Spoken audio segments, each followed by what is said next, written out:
All right, let's tackle a big one. It's probably one of the most misunderstood and, let's be honest, controversial teachings in all of Catholicism.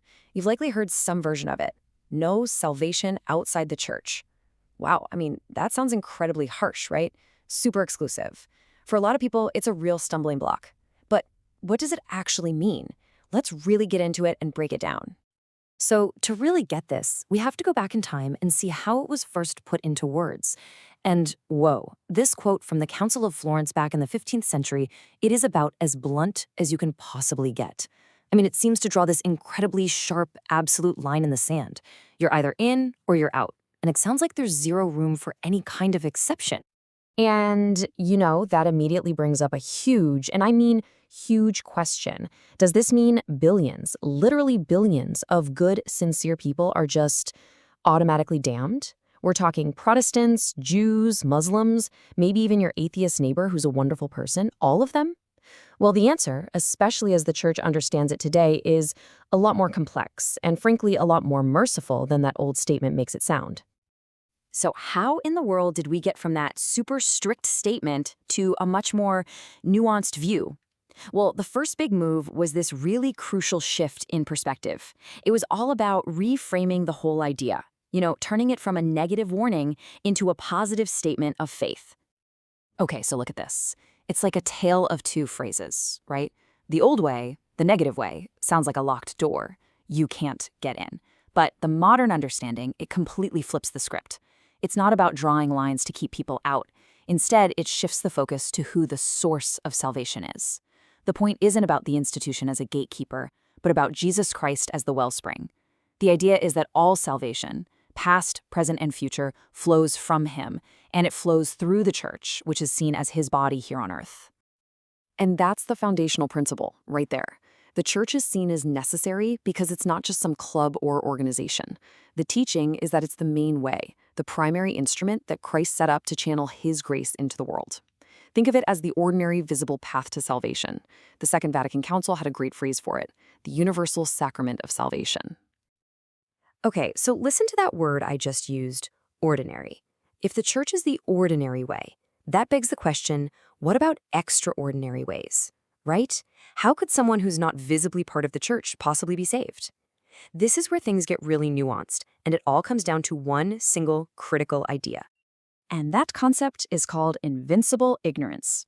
Now, hold on. Ignorance sounds like a bad word, but that's not what it means here. This isn't about being willfully ignorant. Invincible means it's through no fault of your own. Think about it. Maybe you were born in a remote part of the Amazon 1,000 years ago, or raised in a culture that had zero exposure to Christianity. You just couldn't have known about the gospel or the church. That's invincible ignorance. But, and this is a huge but, just being ignorant isn't a free pass to heaven. It's not an automatic ticket. The church is very clear on this. For someone in that situation to be saved, they still have to respond to the grace God gives them. They have to be genuinely seeking God with a sincere heart. They have to be trying their best to do God's will as they understand it through their own conscience. And of course, they can't be living in serious sin. Essentially, they're responding to God's grace in the only way they know how. And through that, the teaching goes, they can be connected to Christ's salvation, even if they've never heard his name. So let's break this down for different groups, because it gets really interesting. For Orthodox Christians, the Catholic Church sees a really profound, deep connection. It's an imperfect communion, but very close. For our Protestant brothers and sisters, that communion is also there, though imperfect, through our shared baptism.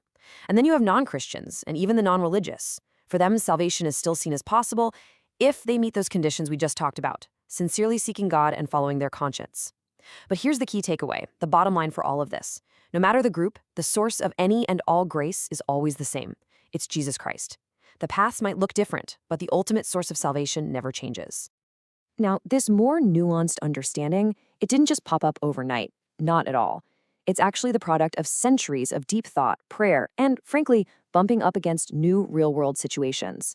So let's take a quick trip back in time and see how this whole thing developed. In the early days, you had guys like St. Cyprian making these really stark, black and white statements. And later on, medieval councils used that same kind of absolute language. But you have to remember the context. They were usually dealing with splits and arguments within a world that was already Christian. But then, 1492 happened, the discovery of the Americas, and suddenly this was a massive, world-changing problem.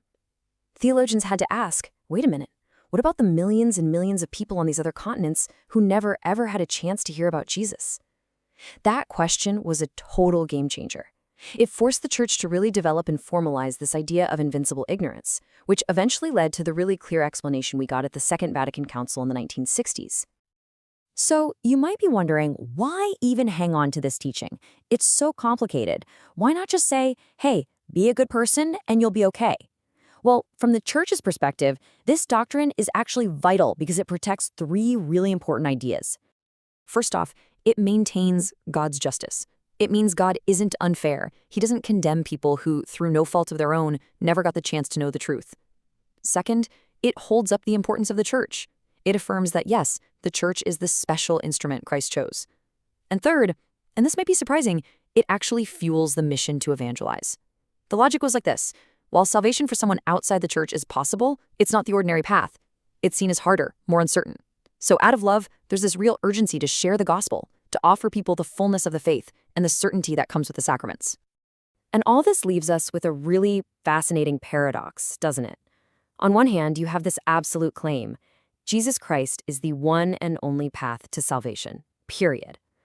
But on the other hand, you have this incredibly inclusive application. This idea that the grace of that one Savior can reach anyone, anywhere, in ways that only God understands. It's this beautiful tension, really, between a universal truth and a universal mercy. And so the question it leaves us with isn't just a theological one. It's a question for how we live. How can we hold fast to what we believe is absolute truth, while at the same time having a radical, wide-open hope for every single person on this planet? Now that is something worth thinking about.